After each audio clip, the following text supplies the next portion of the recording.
Hello दोस्तों, कैसे हैं आप सब। एक बार फिर से आप सबका मेरे इस चैनल पर बहुत बहुत स्वागत है। आज मैं आपके लिए एक नई वीडियो लेकर आया हूं। इस वीडियो में हम सीखेंगे HTML5। इनके HTML5 क्या होती है, कहां कहां पर इसका यूज़ होता है, इस वीडियो में हम जानेंगे उसकी पूरी जानकारी। उससे पहले हम अपना सबसे पहले कोई ब्राउज़र ओपन कर लेंगे। ब्राउज़र ओपन करने के बाद एक वेबसाइट है W3 स्कूल। मैं आपको प्रेफर करूँगा कि अगर आप खुद से सीखना चाहते हैं तो यहाँ से सीख सकते हैं। ये बहुत ही अच्छा प्लेटफॉर्म है प्रोग्रामिंग सीखने के लिए। तो चलिए हम अभी W3 स्कूल की वेबसाइट पर पहुंच चुके हैं। देखिए, जहां पर सबसे पहले बताया गया है कि HTML5 के बारे में। HTML5 की इंट्रोडक्शन पर हम चले जाते हैं कि HTML5 क्या होती है। HTML stands for hyper text markup language. जो HTML है, ये एक हाइपर टेक्स्ट मार्कअप लैंग्वेज है। HTML is the standard markup language for creating web pages। जो ये HTML लैंग्वेज है, ये वेब पेजेस यानी कि वेबसाइट बनाने के लिए यूज़ की जाती है। HTML describes the structure of web page। ये वेब पेज का स्ट्रक्चर डिस्क्राइब करती है, यानी कि ओनली ढांचा बनाने के लिए काम में ली जाती है। उसके बाद जितना भी डिज़ाइनिंग पार्ट है वो CSS से कंप्लीट होता है। HTML consists of a series of elements। इसमें यानी कि सीरीज बहुत सारे एलिमेंट्स हैं, टैग्स हैं, बहुत कुछ है इसमें, जो आपको आगे चल के इस वीडियो में आगे आगे पता चलता रहेगा। HTML elements tell the browser how to display the content। जो ये HTML के एलिमेंट्स हैं वो ब्राउज़र को बताते हैं कि उनका जो कंटेंट है ब्राउज़र की स्क्रीन पर किस तरह शो होगा, कि कहाँ पर पैराग्राफ होगा, कहाँ पर हेडिंग होगी। ये सभी HTML के एलिमेंट ब्राउज़र को बताते हैं। HTML elements label pieces of content such as the heading, this is a paragraph, this is a link। इस तरह के एलिमेंट होते हैं जो कि ब्राउज़र को बताते रहते हैं कि यहाँ पर ये चीज़ लगी हुई है। उसके बाद बात कर लेते हैं HTML एडिटर की, कि HTML के लिए कौन कौन से एडिटर यूज़ होते हैं। सबसे पहले नंबर पर नोटपैड का भी यूज़ कर सकते हैं आप, और एनी टेक्स्ट एडिटर का भी यूज़ कर सकते हैं। टेक्स्ट एडिटर में मैं आपको बता देता हूँ, Sublime text, visual studio code, notepad plus plus आदि का आप यूज़ कर सकते हैं। तो यहाँ से आप टेक्स्ट एडिटर की भी बात होगी। उसके बाद चलते हैं HTML बेसिक पर। HTML बेसिक पर अब हम पहुँच गए हैं। उसके बाद सबसे पहले ये HTML का बेसिक प्रोग्राम है। ठीक है, आपको ये दिखाई दे रहा होगा स्क्रीन पर, ये HTML का बेसिक प्रोग्राम है। सबसे पहले आता है इसमें डॉक टाइप। जो डॉक टाइप है, all HTML documents must start with document type declaration. जितने भी HTML के डॉक्यूमेंट्स हैं वो डॉक टाइप से ही स्टार्ट होते हैं। और the HTML document itself begins with HTML and ends with less than slash HTML। यानी कि जो HTML का डॉक्यूमेंट है वो स्टार्ट होता है इस टैग से, HTML टैग से, और क्लोज होता है इस HTML टैग से। The visible part of HTML document between body and close body tag. ठीक है, जितना भी जो पार्ट है HTML का विजिबल होता है स्क्रीन पर, इनके क्लाइंट को शो होता है, वो सभी पार्ट बॉडी में ही लिखा जाता है। इस तरह ये HTML का बेसिक प्रोग्राम है। हम इसको अपने जो टेक्स्ट एडिटर है उसमें टाइप कर लेते हैं। जैसे कि हमने विजुअल स्टूडियो कोड का यूज़ कर रहे हैं। विजुअल स्टूडियो कोड यूज़ करने के बाद, यानी कि ओपन करने के बाद, यहाँ पर हम एक न्यू प्रोग्राम बना लेते हैं। प्रोग्राम का नाम ले लेते हैं कुछ भी, माय फर्स्ट प्रोग्राम। ठीक है, फर्स्ट लिख लेते हैं। फर्स्ट लिख लिया। इसको जो आपको सेव करना है प्रोग्राम को, एक बात का ध्यान, बहुत ही ध्यान से रखना है कि जब प्रोग्राम को सेव करेंगे उसकी एक्सटेंशन .html होनी चाहिए। यानी कि प्रोग्राम का जो नाम है वो लिखने के बाद उसको .html से ही सेव करना है। ये सेव करने के बाद आपका प्रोग्राम जब ओपन हो जाएगा तब हम इसमें जो हमारा बेसिक प्रोग्राम है HTML का वो टाइप कर लेते हैं। देखिए, जैसा कि हमने जो बेसिक प्रोग्राम था वो टाइप कर लिया है, यानी कि जो एक स्ट्रक्चर है शुरुआत के लिए, जो सैम्पल प्रोग्राम होता है इसके अंदर ही सब कुछ होता है। ये डॉक टाइप है, जो सभी प्रो डॉक्यूमेंट्स के लिए मस्ट है, यानी कि हर एक HTML डॉक्यूमेंट में इसको लगाना बहुत ही ज़रूरी है। उसके बाद आ जाता है HTML ओपनिंग टैग। और इसके बाद देखिए आ जाता है लैंग, LANG। तो इसका मतलब क्या है, ये एक एट्रीब्यूट है। एट्रीब्यूट के जिनके लैंग का मतलब लैंग्वेज, यानी कि ये HTML की लैंग्वेज कौन सी है। उसके बाद हमने is equal to double quotes में EN लिखा हुआ है, यानी कि इंग्लिश। HTML लैंग्वेज इंग्लिश है, इंग्लिश लैंग्वेज में हम ये जो प्रोग्राम है कर रहे हैं, ठीक है।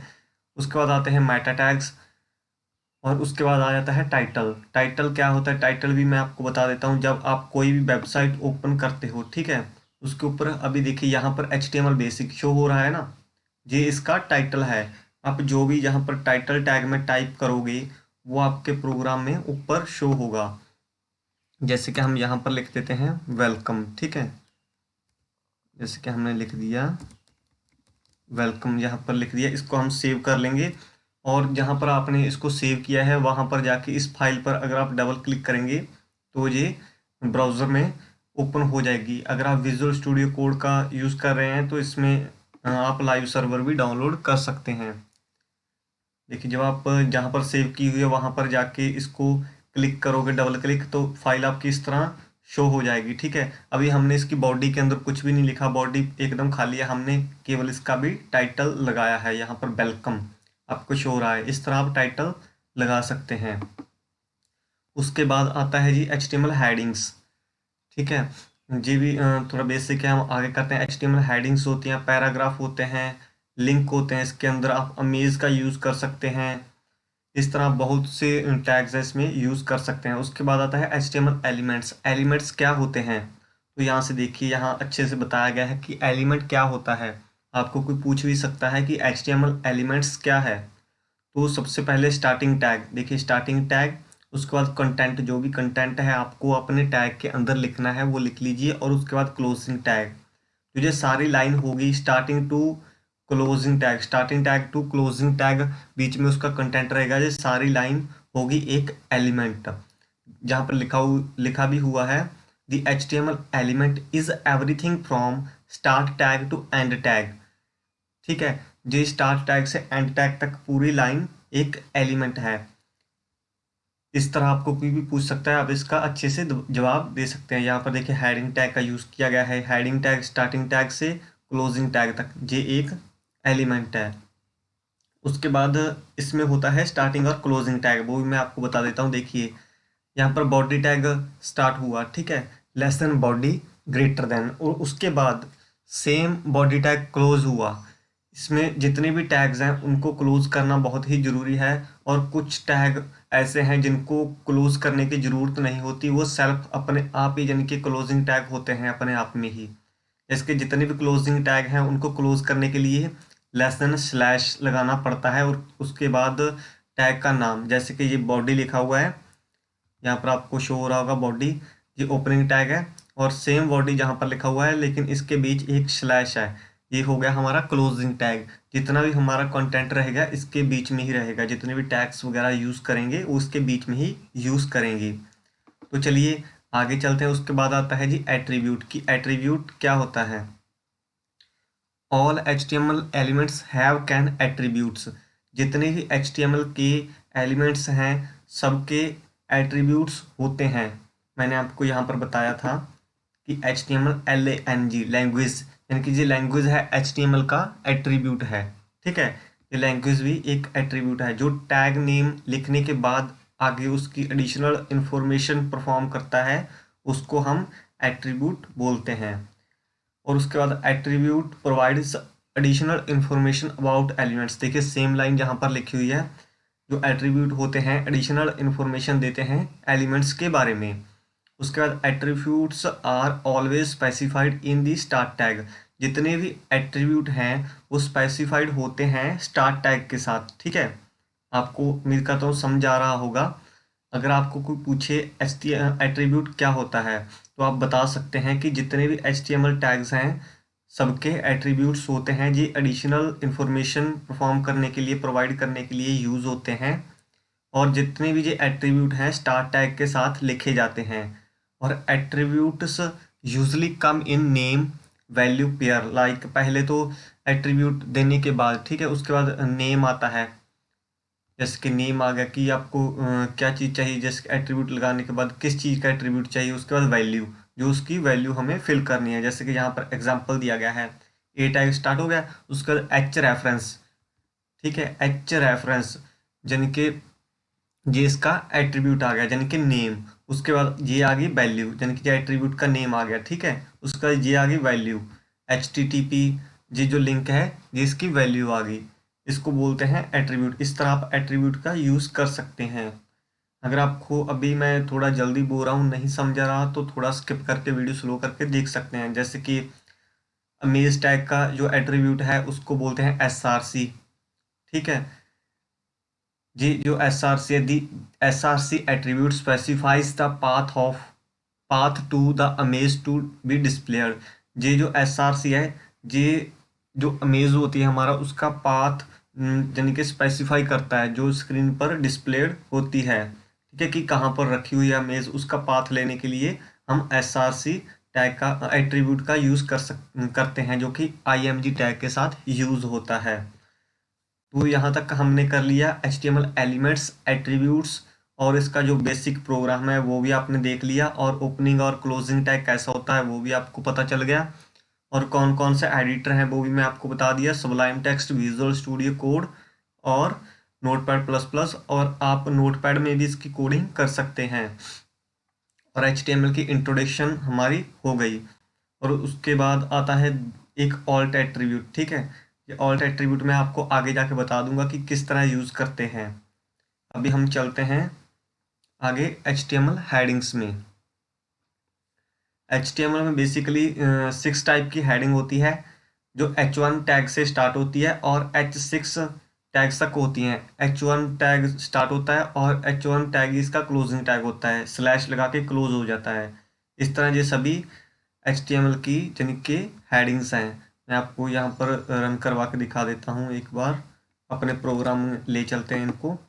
जैसे कि हमने यहाँ पर ले आए, ठीक है, यहाँ पर आके जब हम इसको सेव करेंगे, यहाँ पर हेडिंग में आप कुछ भी लिख सकते हैं। जैसे कि आपने टीवी पर न्यूज़ देखते हैं, वहाँ पर एक हेडिंग लगी हुई रहती है, ठीक है, या कोई वेबसाइट ओपन करते हैं, जैसे कि अमेजोन वेबसाइट ओपन कर ली, सबसे पहले एक हेडिंग रहेगी कि ये भाई नेकलेस है, इसका यानी कि नेकलेस है, इस कंपनी का नेकलेस है, ये वो लिखा होगा ऊपर हेडिंग में, जिससे आप इंटरेक्ट होके उस पर क्लिक करते हैं और आगे उसको ओपन करते हैं। आपने आगे नेकलेस ओपन किया तो सबसे ऊपर हेडिंग रहेगी, नीचे उसका कुछ फोटो रहेगा, उसके नीचे उसकी इंफॉर्मेशन रहेगी कि इतना प्राइस है इसका, इसमें ये चीज़ें दी गई हैं, तांबे का है, पीतल का है, कुछ भी उसकी जानकारी दी गई होगी।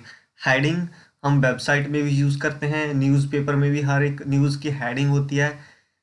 हेडिंग का यूज़ बहुत जगह पर किया जाता है। जैसे कि अगर आप कोई पैराग्राफ लिख रहे हैं, उनको हेडिंग देनी बहुत ही ज़रूरी होती है। हमने हेडिंग लिख के इनको सेव करके जब हम इनको रन करवाएंगे हमारी ब्राउज़र स्क्रीन पर, तो कुछ इस तरह से शो होगा। H1 हेडिंग सबसे बड़ी रहेगी, उसके जो टेक्स्ट हैं सबसे बड़े रहेंगे, H2 के टेक्स्ट उससे छोटे रहेंगे, और जो H3 है उससे छोटे, इससे आगे जो H4, H5, H6 है उससे छोटे छोटे होते जाएंगे। इस तरह आप इनका यूज़ कर सकते हैं। हम सिंपली अभी क्या करते हैं, H1 हेडिंग रख लेते हैं, बाकी को यहाँ से कट कर देते हैं, ठीक है। ये तो हो गई हमारी हेडिंग, कि हेडिंग कैसे हम यूज़ करते हैं। उसके बाद हेडिंग के साथ एक एट्रीब्यूट यूज़ कर सकते हैं हम, एट्रीब्यूट का नाम है स्टाइल, यह जैसे कि बिगर हेडिंग देने के लिए, ठीक है। जैसे कि यहाँ इन्होंने दिया हुआ है, हम यहाँ अपना प्रोग्राम ओपन कर लेते हैं, ठीक है। यहाँ पर जैसे कि हमने H1 के साथ, ये हमारा टैग नेम था, इसके साथ एट्रीब्यूट लगाया स्टाइल। स्टाइल के बाद हमने एक प्रॉपर्टी ली फॉन्ट साइज, और उसके बाद उसकी वैल्यू कि फॉन्ट साइज कितना होना चाहिए, जैसे कि हमने 80 पिक्सल यहाँ पर कर देते हैं, ठीक है। इसको सेव करके जब हम रन करवाएंगे हमारे ब्राउज़र स्क्रीन पर, देखिए H1 जो शो हो रही थी, अभी एट्रीब्यूट देख के उसकी एडिशनल इन्फॉर्मेशन जो हमने ऐड की है उसमें, उससे ये H1 कितना बड़ा शो होने लगा है। इस तरह आप इसमें बहुत कुछ कलर वगैरह भी दे सकते हैं, वो आगे हम डिस्कस करेंगे। उसके बाद आता है HTML पैराग्राफ्स, ठीक है, कि पैराग्राफ कैसे बनाते हैं, कैसे पैराग्राफ यानी कि हम डिफाइन करते हैं, वो मैं आपको बताऊंगा। यहाँ पर लिखा हुआ है the HTML P element defines paragraph. जो P एलिमेंट है यानी कि P टैग है, वो डिफाइन करता है पैराग्राफ को, ठीक है। ये paragraph always starts on a new line, यानी कि जो हम पैराग्राफ बनाएंगे वो हमेशा एक नई लाइन से स्टार्ट होगा। And browser automatically add some white space before the after a paragraph, before and after paragraph, यानी कि जो ब्राउज़र है ऑटोमेटिकली पैराग्राफ के पहले और बाद में ऑटोमेटिक एक वाइट स्पेस ऐड कर देगा। जैसे कि ये यहाँ से लाइन स्टार्ट हो रही है, मैं आपको दिखा, ये लाइन स्टार्ट हो रही है, ठीक है। ये एक पैराग्राफ है, यहाँ पर ऊपर इसके वाइट स्पेस आ रही है, नीचे वाइट स्पेस आ रही है, ठीक है ना। ये अलग पैराग्राफ है, ये जो लाइन है ये भी एक पैराग्राफ में ही लिखी गई है पी टैग के अंदर। और अभी हम यूज़ करते हैं पी टैग का, H1 टैग यूज़ कर लिया था। यहाँ पर हम स्टार्ट करते हैं पी टैग। पी टैग लगाने के बाद पी टैग क्लोज कर दिया, और उसके अंदर हम ऐसी कुछ भी लिख लीजिए आप, ठीक है। हमें ऐसी, इसका कोई मतलब नहीं है, जो लाइन मैंने लिखी है इसको हम सेव कर लेते हैं। हमने एक पैराग्राफ ले लिया है, जैसे कि यहाँ से स्टार्ट हुआ पैराग्राफ हमारा यहाँ से, और यहाँ पर पी टैग क्लोज हो गया। इसके अंदर हम आप कुछ भी लिख सकते हैं, अपना कोई भी आर्टिकल वगैरह लिख सकते हैं। इसको सेव करने के बाद जब हम रन करवाएंगे तो देखिए सबसे ऊपर हमारी हेडिंग रहेगी और नीचे पैराग्राफ आ चुका है, ठीक है ना। इस तरह पैराग्राफ लिख सकते हैं। आपको जितने भी पैराग्राफ लिखने हैं आप यानी कि अलग पी आर टैग यूज़ करना होगा। मान के चलो मैं एक अलग पैराग्राफ लिखना चाहता हूँ, तो उसके लिए मुझे अलग पी आर टैग लगा के उसको यानी कि अलग लिखना पड़ेगा। यहाँ पर नीचे लगा लिया हमने, उसको कॉपी करके पेस्ट कर लिया, और इसको सेव करके जब हम रन करवाएंगे ब्राउज़र स्क्रीन पर तो देखिए जो पहला पैराग्राफ आ गया, ये हमारा सेकंड पैराग्राफ आ चुका है। तो इसके अंदर देखिए खुद ब खुद इसके बीच में वाइट स्पेस आ चुकी है। हमको पता चल रहा है कि ये जो ऊपर वाला है जहाँ से स्टार्ट होकर जहाँ तक, ये अलग पैराग्राफ है और ये अलग पैराग्राफ है। अगर कोई आपको पूछे कि पैराग्राफ टैग किस तरह लगा सकते हैं, यानी कि उसके लिए कौन सा टैग यूज़ होता है, तो आप सिंपली बता सकते हैं कि पैराग्राफ लगाने के लिए पी टैग का यूज़ होता है। उसके बाद HTML डिस्प्ले, यानी कि you can not sure how HTML will be displayed. आपको यानी कि आप श्योर नहीं हो कि HTML जो है किस तरह शो होता है। जैसे कि यहाँ पर मैं आपको प्रैक्टिकल करके दिखाता हूँ थोड़ा। जैसे कि हमारा ये सेकंड पैराग्राफ है, ठीक है, और ब्राउज़र स्क्रीन पर भी ये सेम शो हो रहा है जैसे कि हमने टाइप किया है। सपोज कीजिए हम यहाँ पर इसमें ये हमारा पैराग्राफ है, यहाँ पर एंटर डाल देते हैं, इसको यानी कि टुकड़ों में तोड़ देते हैं हम इस पैराग्राफ को, ठीक है। यहाँ से कट कर दिया इसको, यहाँ से फिर कट कर दिया, यहाँ से एंटर मार दिया, इस तरह हमने इसको लिख दिया। तो ये ब्राउज़र स्क्रीन पर कैसा शो होगा, देखो बीच में इसमें स्पेस डाल दी, यहाँ पर एंटर मार दी, यहाँ पर एंटर डाल दिया, तो किस तरह शो होगा ये स्क्रीन पर, मैं आपको प्रैक्टिकल करके दिखा रहा हूँ। ये शो होगा उसी तरह जिस तरह यानी कि सीक्वेंस में शो होगा। हमने यहाँ जहाँ वहाँ कहीं भी एंटर मारा है वो इसमें शो नहीं करेगा, ठीक है ना। तो उसके लिए क्या होता है, अगर आप जैसे कि आपने अपने प्रोग्राम के अंदर जैसा लिखा है वैसा ही आपकी स्क्रीन पर शो हो, तो उसके लिए आपको क्या करना होगा, उसके लिए एक टैग आता है जिसको हम बोल देते हैं प्री टैग, ठीक है। जैसे कि हमने ये पैराग्राफ टैग था, पैराग्राफ टैग का नाम था पी टैग। इसके बाद हम यूज़ करते हैं प्री टैग, PRE, हमने पी को लिख दिया PRE, ठीक है दोस्तों। इसके बाद PRE का क्लोजिंग टैग बना देते हैं यहाँ पर PRE। देखिए PRE यहाँ से स्टार्ट हो चुका है और PRE यहाँ पर क्लोज भी हो चुका है। उम्मीद करता हूँ आपको समझ आ रहा होगा। अगर न समझ नहीं आ रहा तो कोई भी क्वेरी है मेरे साथ फ़ोन पर आप डिस्कस कर सकते हैं, मैं डिस्क्रिप्शन में अपना नंबर दे दूंगा। इसके PRE टैग यूज़ किया, अब इसको सेव करके जब हम ब्राउज़र स्क्रीन पर रन करवाएंगे तो देखिए जिस तरह हमने लिखा था प्री टैग के अंदर, पहले ये लाइन थी, उसके बाद एंटर था, उसके बाद ये थोड़ी स्पेस डाली गई थी, उसका फिर ये एंटर मार मार के कुछ लाइन्स थी। जिस तरह प्रोग्राम में लिखा उसी तरह सेम यहाँ पर शो हो रहा है। इस तरह आप प्री टैग का यूज़ कर सकते हैं। यहाँ तक तो हो गया हमारा प्री टैग। और उसके बाद सपोज कीजिए मैं इन दोनों पैराग्राफ, जो ये पहले पैराग्राफ हैं दो, इनको सेपरेट करना चाहता हूँ, इनके बीच में यहाँ पर एक लाइन खींचना चाहता हूँ। तो उसके लिए मुझे क्या करना होगा, उसके लिए एक टैग आता है HR टैग, जिसको बोलते हैं हॉरिजॉन्टल रूल्स, ठीक है। तो वो टैग लगाने के लिए हम यहाँ पर सिंपली इन दोनों पैराग्राफ के बीच यहाँ से हमारा पहला पैराग्राफ एंड हो रहा है इसके बीच में, ठीक है। एक HR टैग लगा देते हैं। इसका कोई क्लोजिंग टैग नहीं होता, ये सेल्फ क्लोजिंग टैग होता है, यानी कि अपने आप में ही ये ओपनिंग टैग है और अपने आप में ही ये क्लोजिंग टैग है। इसको स्लैश लगा के क्लोज करने की जरूरत नहीं है, ठीक है। जब HR टैग लगाने के बाद इसको सेव करके हम रन करवाएंगे तो देखिए पहले पैराग्राफ और दूसरे पैराग्राफ के अंदर एक लाइन आ चुकी है। इस तरह आप यानी कि HR टैग का यूज कर सकते हैं। ये तो हो गया हमारा HR टैग। आपको कोई पूछ सकता है कि दो पैराग्राफ के बीच में लाइन लगाने के लिए हमको कौन सा टैग यूज करना होगा, तो हॉरिजॉन्टल रूल्स यानी कि HR टैग आप किसी को बता सकते हैं अगर आपको कोई पूछता है। आपका वाइवा होगा तो इस वीडियो को शुरू से एंड तक पूरा ध्यान से देखिए। मैं गारंटी दे सकता हूँ कि आपका वाइवा जो होगा आप 100 में से 100% नंबर ले सकते हैं अगर पूरी वीडियो को ध्यान से देखेंगे। जो एग्जामिनर होते हैं वो आपको कंफ्यूज करने के लिए कुछ भी पूछ सकते हैं कि HR का यूज़ किस लिए होता है या हॉरिजॉन्टल रूल्स क्या होता है। तो आपको ध्यान रखना है कि HR टैग को ही हॉरिजॉन्टल रूल बोला जाता है और HR से ही जो लाइन लगती है HR टैग से ही। ये एक सेल्फ क्लोजिंग टैग होता है और ये जहाँ पर लिखा हुआ है the HR tag is an empty tag which means that it has no end tag. ये एक एम्प्टी टैग है और इसके कोई एंड टैग नहीं होता इसका, ठीक है। और उसके बाद आ जाता है देखिए हमारा नेक्स्ट जो है एक ब्रेक टैग। जैसे कि मैं यहाँ पर एक पहला पैराग्राफ खत्म हो गया हमारा, ठीक है ना। पहला पैराग्राफ खत्म हो गया, इस पैराग्राफ के अंदर मैं यहाँ पर ब्रेक लगाना चाहता हूँ।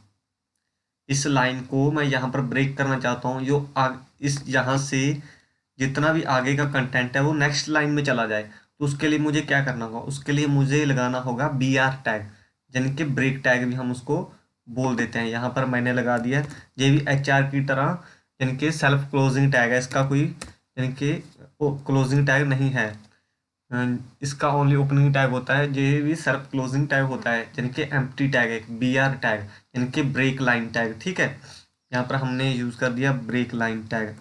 यहाँ से देखिए अब क्या होगा, ये जो लाइन है पहली यहाँ से ब्रेक हो चुकी है, जितना भी नेक्स्ट आगे का कंटेंट था वो नेक्स्ट लाइन में जा चुका है।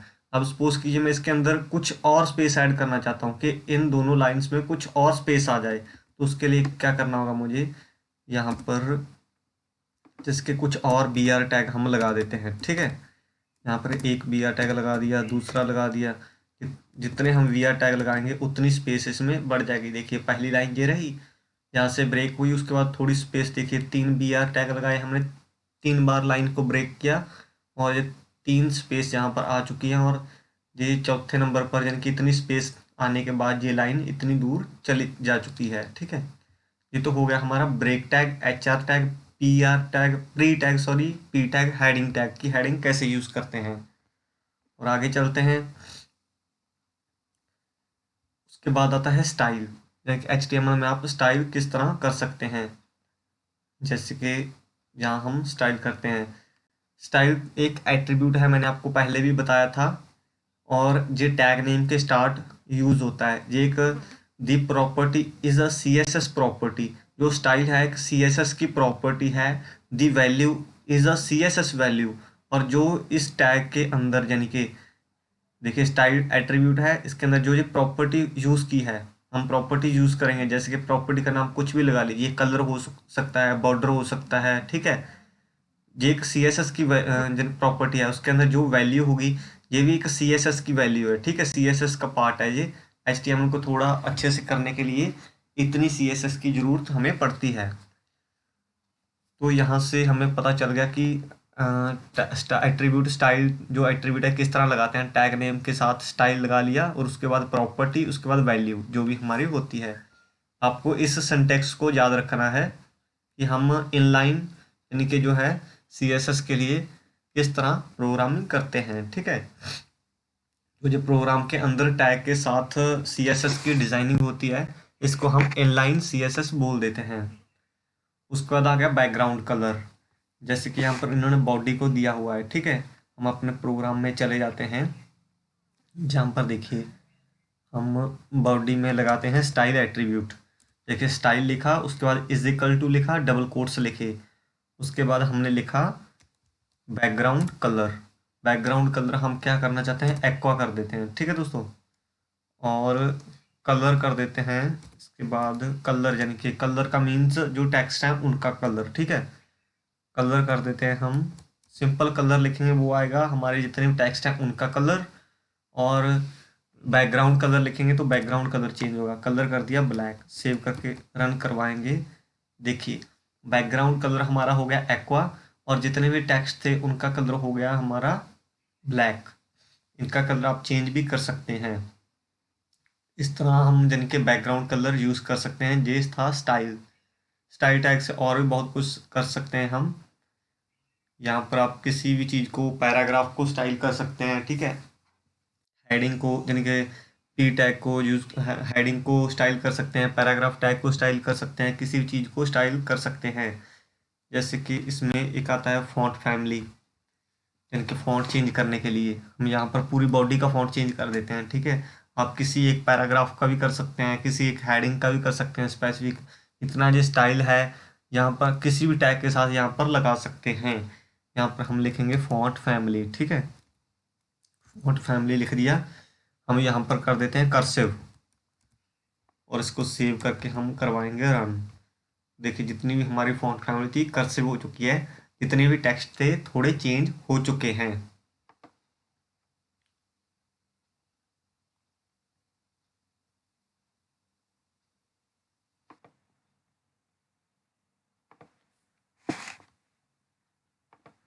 तो ये देखिए यहाँ से हमारे फॉन्ट फैमिली भी दे चुके हैं। और उसके बाद यानी कि आ जाता है फॉन्ट का साइज, आप कितना करना चाहते हैं वो भी इसमें कर सकते हैं, ठीक है ना। और टेक्स्ट अलाइन, इनके जितने भी टेक्स्ट हैं उनको सेंटर में करना चाहते हैं, लेफ्ट में या राइट में, ये मैं आपको सभी यूज़ करके दिखा देता हूँ। हम सारा जितना स्टाइल है बॉडी में ही कर देते हैं, ताकि ये पूरे यानी कि बॉडी टैग जितने भी टैग हैं सब पर अप्लाई हो जाएगा, ठीक है ना। बॉडी देखिए यहाँ से स्टार्ट हो रहा है, यहाँ पर क्लोज हो रहा है। जितना भी स्टाइल है हम अगर हम बॉडी में यूज़ करते हैं तो सेम स्टाइल जितना भी हमारा बॉडी टैग के अंदर कंटेंट है सब पर अप्लाई होगा। यहाँ पर हम कर देते हैं, प्रॉपर्टी देते हैं एक टेक्स्ट अलाइन, ठीक है, टेक्स्ट अलाइन सेंटर। इसको सेव करके जब हम रन करवाते हैं, देखिए जितना भी हमारा कंटेंट था सब सेंटर में जा चुका है। आपको समझ में आ रहा होगा, अगर नहीं आ रहा तो बता सकते हैं। उसके बाद यहाँ से हमारा जितना भी यानी कि जी था स्टाइल पार्ट यहाँ से कंप्लीट हो चुका है। इसमें हमने स्टाइल एट्रीब्यूट का यूज़ करते हैं, ठीक है।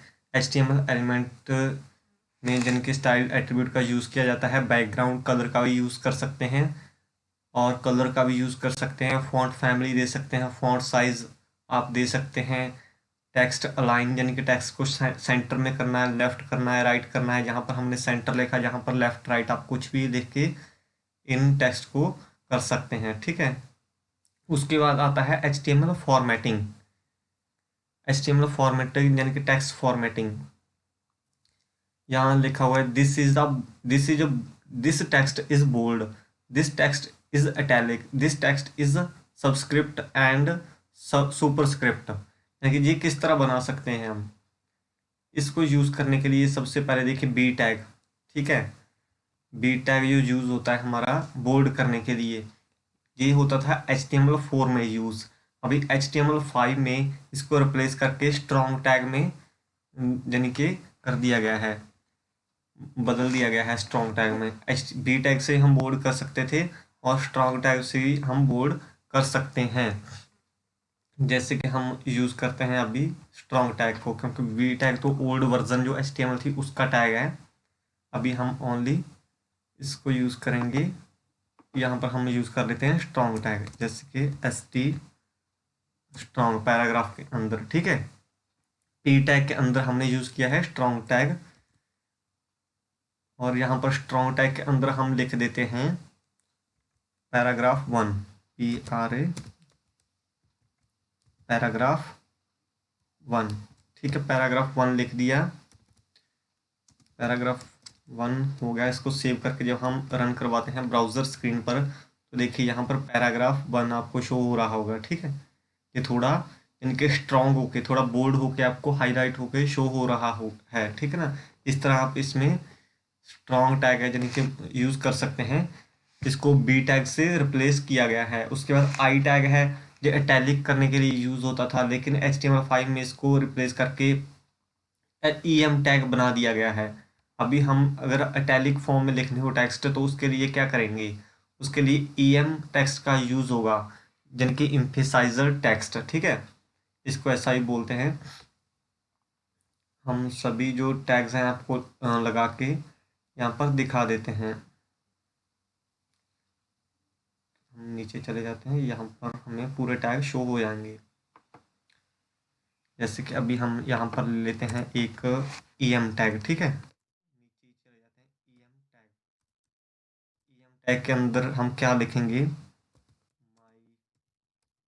नेम इज गगन, ठीक है। हमने ये लाइन लिख दी और इसको सेव करके जब हम रन करवाएंगे हमारी ब्राउज़र की स्क्रीन पर, देखिए ये थोड़ा अटैलिक फॉर्म है, जितने भी टेक्स्ट है थोड़े टेढ़े हैं, ठीक है ना, अटैलिक हैं। इस तरह आप अटैलिक फॉर्म में लिखने के लिए EM का यूज़ कर सकते हैं। और उसके बाद जो आई टैग है, define a part of text is an alternative voice और मूड। आप इससे भी यानी कि अटैलिक कर सकते हैं, यानी कि इसको यानी कि जो जितना भी टेक्स्ट का पार्ट है उसको जिनके अल्टरनेट वॉइस और मूड करने के लिए, डिफाइन करने के लिए इसका यूज़ किया जाता है। उसके बाद आ जाता है स्मॉल, यानी कि स्मॉलर टेक्स्ट, टेक्स्ट को स्मॉल करके लिखने के लिए हम वो भी टैग यहाँ पर लिख लेते हैं, SMAL, स्मॉल।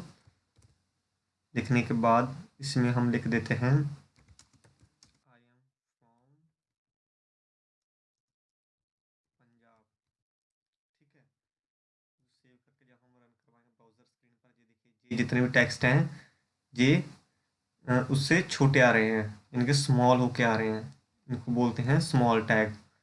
उसके बाद आता है एक DEL टैग, जिसको बोलते हैं हम डिलीट टैग। इसके अंदर सपोज कीजिए मैंने लिखा how are you, how are you, ठीक है। इसके अंदर हमने लिख दिया हाउ आर यू। इसको सेव करके जब हम रन करवाएंगे, ये जितने भी हाउ आर यू आ रहा है, देखिए इसके ऊपर एक लाइन आ रही है, यानी कि ये जो टेक्स्ट आ रहे हैं डिलीट होके आ रहे हैं, ठीक है।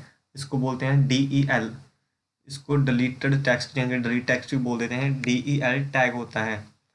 तो आपको पूछे EM जो टैग है किस लिए यूज़ होता है, इटैलिक करने के लिए। स्ट्रॉन्ग टैग किस लिए यूज़ होता है, बोल्ड करने के लिए, टेक्स्ट को थोड़ा स्ट्रॉन्ग करने के लिए। स्मॉल टैग टेक्स्ट को स्मॉल करने के लिए। डिलीट टैग टेक्स्ट को डिलीट करने के लिए। और उसके बाद आता है एक मार्क टैग, ठीक है।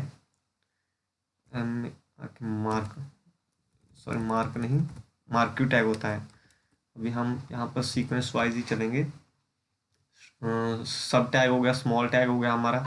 उसके बाद सब और सुपर स्क्रिप्ट, जैसे कि आपने कभी देखा होगा 10^2 लिखा होता है ना मैथमेटिक्स के सम में, 10^2।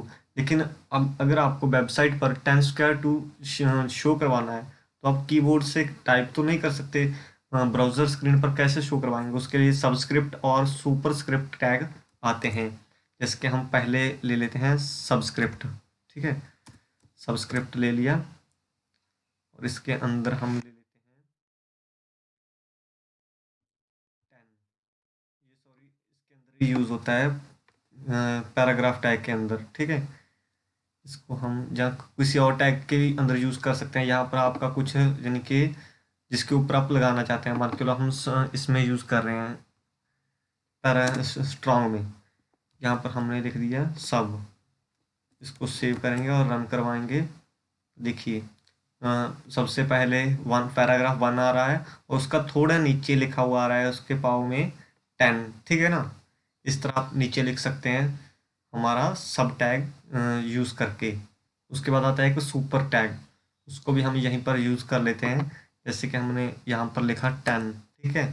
10 लिखने के बाद यहाँ पर हम यूज़ करते हैं super tag, SUP, super script जिसको बोलते हैं। मान के इसको 10^2 कर देते हैं, ठीक है। इसके अंदर 2 लिख दिया और इसको सेव करके जब हम रन करवाएंगे तो देखिए यहाँ पर शो हो रहा है आपको हमने पहले लिखा था 10 और सुपर के अंदर यानी कि सुपर स्क्रिप्ट के अंदर 2 डाला था, 10 स्क्वायर 2 आ रहा है ना। इस तरह HTML में ऊपर नीचे टेक्स्ट लिखने के लिए यानी कि स्क्वायर डालने के लिए हम यूज़ करते हैं सबस्क्रिप्ट और सुपरस्क्रिप्ट टैग्स का। इस तरह आप इसको यूज़ कर सकते हैं। और डिलीट टैग के बारे में हमने आपको बता दिया। और एक INS टैग होता है, वो मैं आपको बता देता हूँ कि INS टैग किस तरह यूज़ होता है। यहाँ पर हम लगा लेते हैं INS, ठीक है। इसमें हमने लिख दिया I am fine।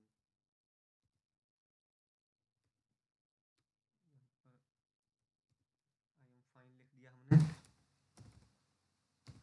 इसको सेव करके हम रन करवाएंगे ब्राउज़र स्क्रीन पर। ये देखिए INS से थोड़ा अंडरलाइन होके जितने भी टेक्स्ट हैं अंडरलाइन होके आ रहे हैं। इसके लिए पहले यू टैग का यूज़ किया जाता था अंडरलाइन करने के लिए, लेकिन HTML5 में इसको रिप्लेस कर INS से रिप्लेस कर दिया गया है। अंडरलाइन करने के लिए कौन सा टैग यूज़ होता है? INS। टेक्स्ट को डिलीट करने के लिए कौन सा टैग यूज़ होता है? DEL, जिनका डिलीट टैग। स्मॉल करने के लिए स्मॉल टैग, इटैलिक करने के लिए EM, जिनके एम्फेसाइज्ड टेक्स्ट EM टैग, ठीक है। स्ट्रॉन्ग करने के लिए, बोल्ड करने के लिए स्ट्रॉन्ग टैग। इस तरह मैंने आपको बता दिया कि आप किस तरह सभी टैग्स का यूज़ कर सकते हैं। और एक होता है मार्क टैग दिया गया, अब इसको भी लगा के दिखा देता हूँ। थोड़ा हाईलाइट करने के लिए होता है ये, यहाँ पर लगा लेते हैं मार्क टैग, ठीक है। ब्राउज़र अपने आप फाइंड नहीं कर रहा है, इसके लिए हम इसको टाइप करना पड़ेगा। मार्क टैग लगा लिया, इसके अंदर मान के चलो हमने कुछ भी टाइप कर दिया, ठीक है। इसको सेव करके जब हम ब्राउज़र स्क्रीन पर रन करवाएंगे, देखिए ये जितने भी टेक्स्ट हैं हाईलाइट होके आ रहे हैं। इनका जो बैकग्राउंड कलर है वो ऑटोमेटिक येलो आ रहा है, ठीक है ना, हाईलाइट होके आ रहे हैं। आप इसका प्रयोग अपने पैराग्राफ के अंदर, आर्टिकल के अंदर, कहीं भी इन टैग्स का यूज़ कर सकते हैं। ये जितने भी टैग्स हैं मैंने आपको अभी बताए हैं नीचे, ठीक है ना। ये यहाँ से लेके B tag, EM tag, I tag, small tag, strong, superscript, subscript, inserted text, deleted text, ये सभी इन लाइन टैग्स हैं जिनके लाइंस के अंदर यूज़ होते हैं। वो मैं आगे आपको बता दूंगा कि इनलाइन और ब्लॉक लेवल एलिमेंट्स में क्या अंतर होता है। उसके बाद आता है क्वोटेशंस।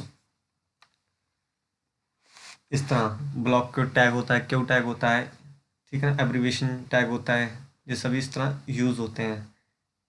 इनका यूज़ मैं आपको अपने प्रोग्राम में हम नहीं करेंगे, यहीं पर दिखा देता हूँ कि किस तरह यूज़ कर सकते हैं। जैसे कि क्वोटेशन लगाने के लिए हम क्यू टैग का यूज़ कर सकते हैं। क्यू टैग कैसे लगा हुआ है इन्होंने, मैं आपको दिखा देता हूँ। यहाँ से क्यू टैग लगाया और यहाँ पर क्लोज, ये यहाँ से बिल्ड से लेके नेचर तक लगा हुआ है। इसके यानी कि ऊपर और पीछे कोटेशन आ रहे हैं, डबल कोट्स आ रहे हैं, ठीक है ना। इस तरह आप इसका यूज़ कर सकते हैं। क्योंकि एब्रीविएशन टैग, ये टैग बहुत ही यानी कि यूज़फुल है, आप इसका यूज़ कहीं भी कर सकते हैं। देखिए मैंने आपको अच्छे से समझा देता हूँ, इसको हमारे प्रोग्राम में ही ले चलते हैं हम, ठीक है। इसको हम ऐड कर देते हैं हमारे पैराग्राफ के अंदर। यहाँ पर पैराग्राफ टैग हमारा स्टार्ट हुआ, उसके अंदर हमने एक टैग स्टार्ट किया ABBR यानी कि ABBR यानी कि एब्रीविएशन। उसके अंदर इसको एट्रीब्यूट देते हैं टाइटल। उसके बाद इसकी वैल्यू आ जाती है, ठीक है ना, वर्ल्ड हेल्थ ऑर्गेनाइजेशन। ये हमने किसको एब्रीविएशन करना है? WHO। और उसके बाद एब्रीविएशन टैग क्लोज। इसको सेव करके कैसे वर्क करता है वो दिखा देता हूँ। हमने रन किया, यहाँ पर हु कहाँ पर लिखा हुआ आ रहा है? WHO। जब हम इसके अंदर कर्सर को लेके जाएंगे, देखिए यहाँ पर लिखा हुआ आ रहा है ना, कर्सर को लेके जाते हैं वर्ल्ड हेल्थ ऑर्गेनाइजेशन, यहाँ पर ऑटोमेटिक लिखा हुआ आ रहा है। इस तरह शो करवाने के लिए, यानी कि किसी भी शॉर्ट फॉर्म में लिखते हैं उसकी फुल फॉर्म शो करवाने के लिए ऑटोमेटिक इस टैग का यूज़ किया जाता है, यानी कि एब्रीविएशन टैग। उसके बाद एड्रेस टैग है, एड्रेस लिखाने के लिए एड्रेस टैग का यूज़ कर सकते हैं। सिंपली एड्रेस टैग स्टार्ट करना है, एड्रेस टैग क्लोज करना है, उसके बाद अपना एड्रेस लिखना है, ब्रेक डाल डाल के लिख सकते हैं, ठीक है ना। यहाँ पर देख के ही आपको समझ आ गया होगा कि किस तरह इन्होंने ये टैग लगाया हुआ है, किस तरह वर्क कर रहा है। सिंपली BR टैग लगाया हुआ है, ठीक है ना। उसका ये इतना इम्पोर्टेंट नहीं है। ये एक है BDO tag, BI directional override, ठीक है। इसका यूज़ किस तरह होता है ये अब हम आपको करके दिखा देते हैं। सपोज कीजिए अब हम आ गए हमारे प्रोग्राम में। यहाँ पर हमने हमारा पैराग्राफ ले लिया, सेकंड पैराग्राफ को ले लेते हैं, ठीक है। इसके अंदर हमने लगाया एक वीडियो टैग, स्ट्रॉन्ग टैग के बाद यूज़ कर देते हैं हम, स्ट्रॉन्ग टैग से बाहर चले जाते हैं और सुपरस्क्रिप्ट टैग से बाहर यहाँ पर लगा दिया हमने वीडियो, ठीक है। इस टैग को यहाँ पर यूज़ कर दिया और क्लोज करेंगे हम इसको सबसे नीचे, यानी कि यहाँ पर पैराग्राफ एंड हो रहा है, पैराग्राफ एंड होने से पहले, यानी कि यहाँ पर पी क्लोजिंग जो पी टैग है हमारा, उससे पहले इसको वीडियो टैग को एंड कर देंगे।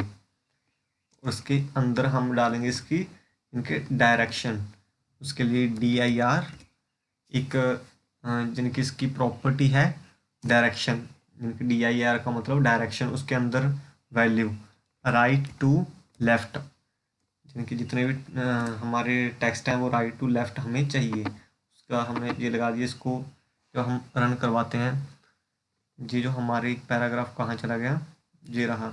यहाँ पर जितने भी टेक्स्ट हैं राइट टू लेफ्ट चल रहे हैं। अभी आपको समझा रहा है, यानी कि जो उल्टे हो चुके हैं, समझ रहे हैं ना आप, जितने भी टेक्स्ट हैं उल्टे हो चुके हैं।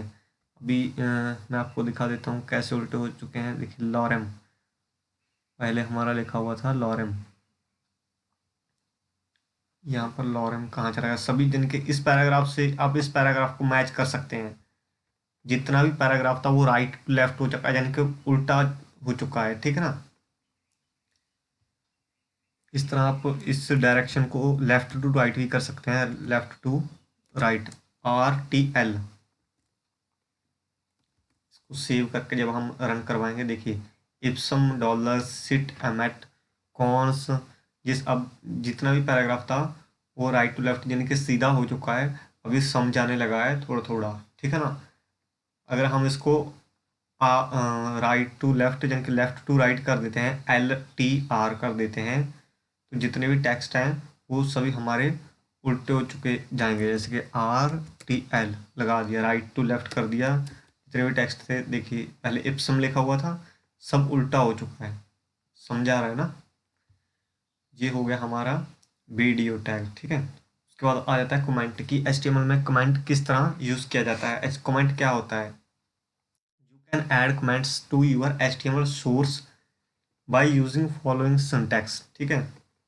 इस तरह आप यानी कि HTML में कमेंट यूज़ कर सकते हैं।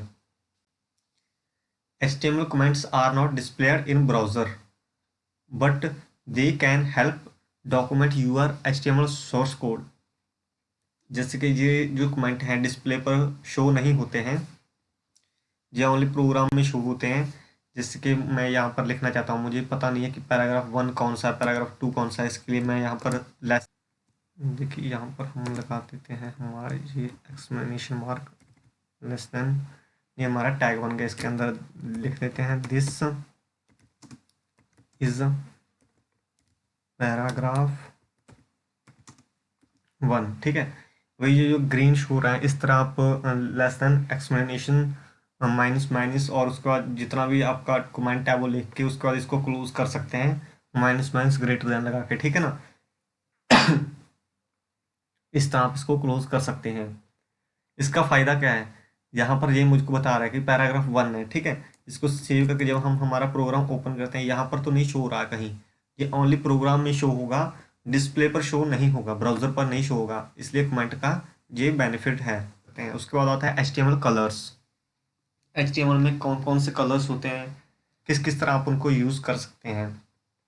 ये कलर के नाम दिए गए हैं, कुछ कलर जिनका आप नाम लिख के अपने प्रोग्राम में यूज़ कर सकते हैं, यहाँ पर आप देख सकते हैं। और इस तरह हेडिंग को कलर दिया गया है, बैकग्राउंड कलर दिया गया है, ठीक है ना। Background colour dozer blue, style background colour tomato, paragraph को टोमेटो कलर दिया गया है, बैकग्राउंड कलर इस तरह भी यूज़ कर सकते हैं। टेक्स्ट को भी कलर कर सकते हैं आप कलर देख के, ठीक है ना। ये जितनी भी जिनके HTML की कलर वैल्यू है वो 3 टाइप से होती हैं, 4 टाइप से। एक तो आप नाम लिख के कलर दे सकते हैं, और दूसरा है RGB यानी कि रेड ग्रीन ब्लू, और एक RGBA यानी कि RGBA, इसका मतलब है रेड ग्रीन ब्लू और अल्फा चैनल यानी कि ओपेसिटी। यहाँ पर दिखा देता हूँ, रेड ग्रीन ब्लू RGB का मतलब, ठीक है। इसकी वैल्यू किस तरह दे सकते हैं? इसकी वैल्यू देने के लिए हमें प्रोग्राम में लिखना होगा, जैसे कि यहाँ पर नीचे सिंटैक्स में दिया गया है। इन्होंने इनका कोई सिंटैक्स दिखा देता हूँ आपको। यहाँ पर तो नहीं दिया गया, हम प्रोग्राम में लगा के दिखा देता हूँ मैं आपको, ठीक है। यहाँ पर हम प्री टैग के अंदर ले लेते हैं इसको, स्टाइल एट्रीब्यूट यूज़ किया, उसके अंदर बैकग्राउंड कलर सबसे पहले हम लिखते हैं RGBA, ठीक है। RGB यानी कि रेड ग्रीन ब्लू। रेड की वैल्यू हम दे देते हैं 255, यानी कि यहाँ पर रेड की वैल्यू दे दी हमने 255। मेरा नंबर लॉक है, 1 मिनट में इसको अनलॉक कर लूँ। अभी यहाँ पे 255, ठीक है। ये रेड की वैल्यू हो गई। उसका ग्रीन की वैल्यू आप कितना, ग्रीन कलर कितना रखना चाहते हैं इसमें, मान के चलो 100। ये एक नया कलर बन जाएगा। अब ब्लू की वैल्यू कितनी देनी है हमें, वो हम यहाँ पर दे देते हैं। जैसे कि ब्लू कलर चाहिए हमें 60 की मात्रा में। इसको सेव करके रन करवाते हैं हमारे प्रोग्राम पर। देखिए कुछ ऐसा रेड कलर भी बन चुका है। आप इनकी वैल्यू इंक्रीज डिक्रीज करेंगे तो कलर चेंज होता रहेगा। करके दिखा देता हूँ। हम इसको 255 कर लेते हैं और रेड की जो वैल्यू है उसको थोड़ा लो कर देते हैं। अब भी सेव करके रन करवाएं। देखिए इसका जो बैकग्राउंड कलर है ब्लू हो चुका है, ठीक है। RGBA, उसके बाद आता है RGBA। RGB तो हमने यूज़ कर लिया। उसके बाद आता है RGBA, इसके साथ हम लगा देते हैं A। उसके बाद एक वैल्यू और ऐड करेंगे, इसके बाद कॉमा 0.5। ओपेसिटी कितनी चाहिए हमें, सॉरी 0.2, ठीक है। इसको यूज़ कर लेते हैं और प्रोग्राम में रन करेंगे। देखिए ये थोड़ा ट्रांसपेरेंट हो चुका है। नीचे से हमारा जो एक्वा कलर था वो थोड़ा शो होने लग गया है। इस तरह आप RGB और RGBA का यूज़ कर सकते हैं। और एक हेक्सा HEX वैल्यू होती है, जिसको हैश लगा के आप कलर का नाम दे सकते हैं। और एक HSL, यहाँ से आप जितनी वैल्यू हैं डिटेल में कर सकते हैं। उसके बाद आ जाता है हमारा HTML CSS, जिनके स्टाइल। इसमें थोड़ी और CSS हम ऐड करेंगे। जहाँ पर सबसे पहले इंट्रोडक्शन देख लेते हैं इसकी कि व्हाट इज CSS। CSS क्या होती है। यहाँ पर लिखा गया है CSS कास्केडिंग स्टाइल शीट। ये इसकी फुल फॉर्म है, नोट कर लीजिए। कास्केडिंग स्टाइल शीट ये रही, ठीक है। ये इसकी फुल फॉर्म है। और CSS is used to format the layout of web page. ये यूज़ होती है फॉर्मेट, यानी कि यूज़ फॉर्मेट में यूज़ होती है लेआउट के जो वेब पेज का होता है, यानी कि डिज़ाइनिंग करने के लिए यूज़ होती है। With CSS you can control the colour, font, the size of text, spacing between elements, how elements are positioned and laid out, what background image और background colors are to be used, कि आप कौन सा text को colour देना चाहते हैं, कौन सा साइज देना चाहते हैं, फॉन्ट की फैमिली क्या देना चाहते हैं, बैकग्राउंड कलर क्या देना चाहते हैं। ये सभी जो प्रॉपर्टीज़ हैं, ये सभी जो यानी कि डिज़ाइनिंग है, आप CSS के साथ कर सकते हैं। आप CSS को किस तरह यूज़ कर सकते हैं। CSS can be added to HTML documents in 3 ways. 3 type से आप CSS यूज़ कर सकते हैं। सबसे पहला आता है इनलाइन CSS, जैसे कि हमने अपने प्रोग्राम में यहाँ पर की स्टाइल लगा के, ठीक है, यहाँ से टैग के साथ इसको की, ये होती है इनलाइन CSS। जितनी भी टैग नेम के साथ की जाती है इसको बोलते हैं इनलाइन CSS। एक होती है इंटरनल CSS, जो हेड टैग के अंदर स्टाइल टैग यूज़ करके की जाती है। हेड टैग के अंदर स्टाइल टैग यूज़ करना पड़ता है। तो एक होती है एक्सटर्नल CSS, जो अलग फाइल यानी कि बनाई जाती है CSS की। जिस तरह हमने प्रोग्राम को .html लगा के सेव किया, उसी तरह प्रोग्राम को हम .css लगा के सेव करते हैं, अलग CSS की फाइल बनाकर। और उसको लिंक करते हैं HTML हेड टैग में, लिंक लगाकर उसका जो पाथ है वो हम दे देते हैं, ठीक है। उसको बोलते हैं एक्सटर्नल। इनलाइन CSS तो आपको पता ही है हमने किस तरह यूज़ की। उसके बाद जैसे कि ये आ गई इंटरनल CSS, ठीक है। किस तरह यूज़ होती है वो मैं आपको बता देता हूँ। ये हमने यूज़ की थी इनलाइन। अभी हम इंटरनल करेंगे। हेड टैग के अंदर सपोज कीजिए स्टाइल टैग हम लगा लेते हैं। स्टाइल टैग लगा दिया, ओपनिंग और क्लोजिंग टैग इसका कर दिया, ठीक है।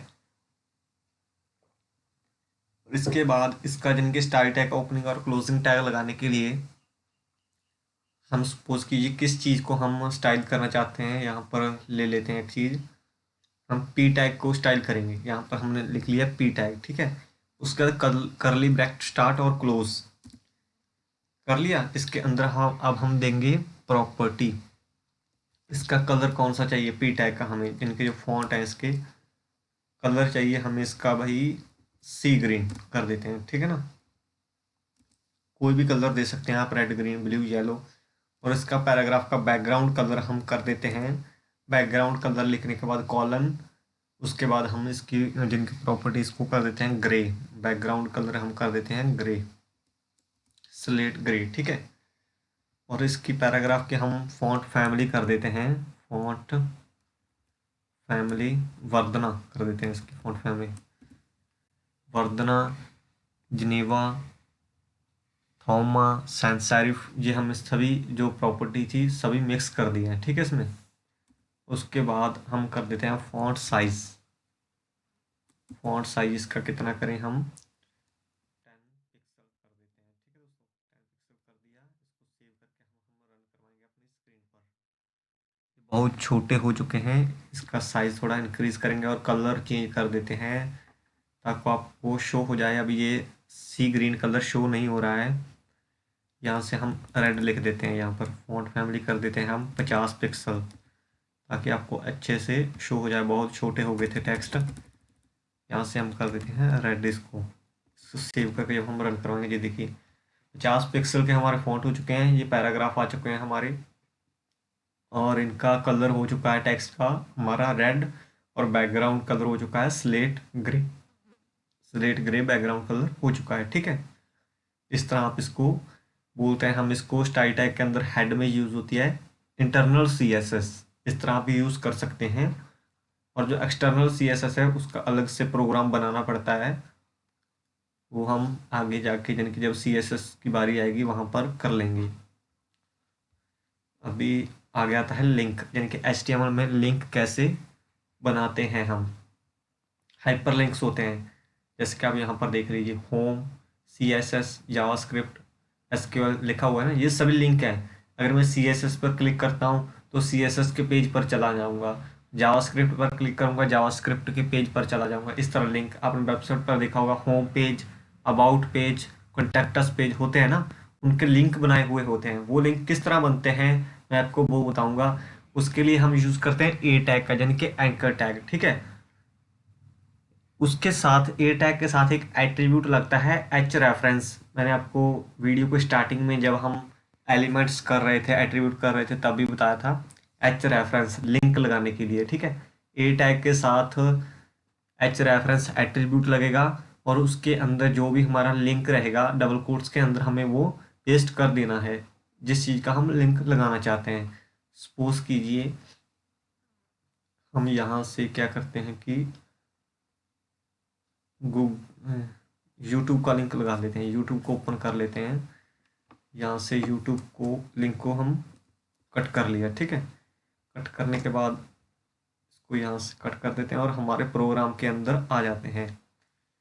यहाँ पर बॉडी में H1 के नीचे हम यूज़ करते हैं हमारा जो है लिंक टैग, उसके लिए यूज़ होता है ए टैग, यानी कि एंकर टैग, ठीक है।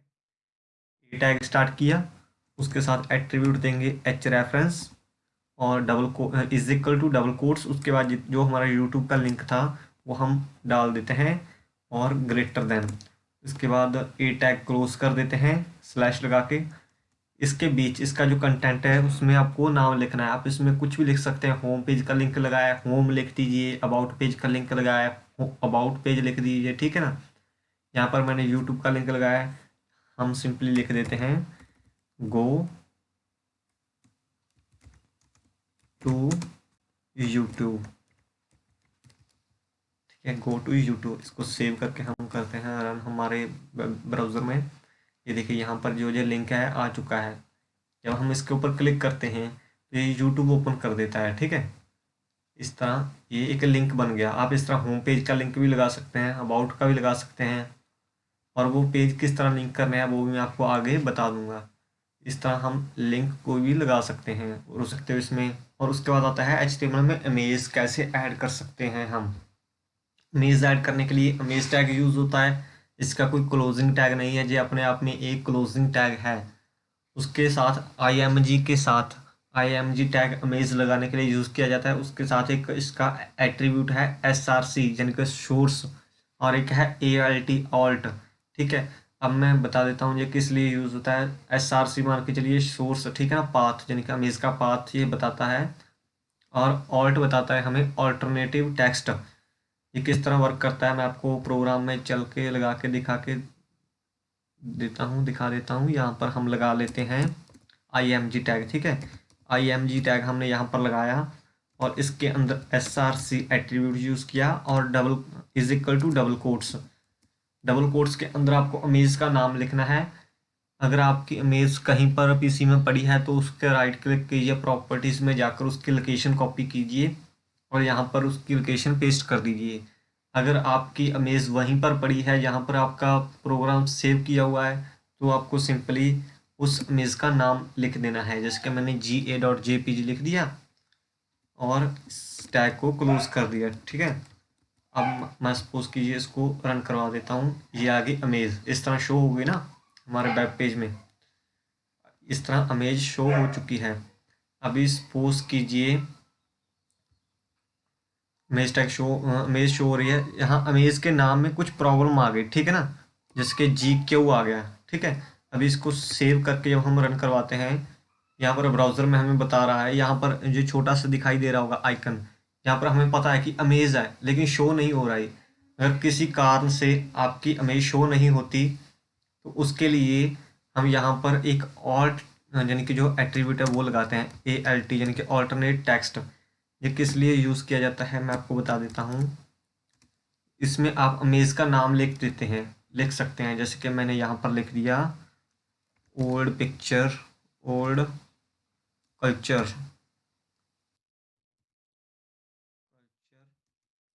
ठीक है, यानी कि ओल्ड कल्चर की पिक है ये।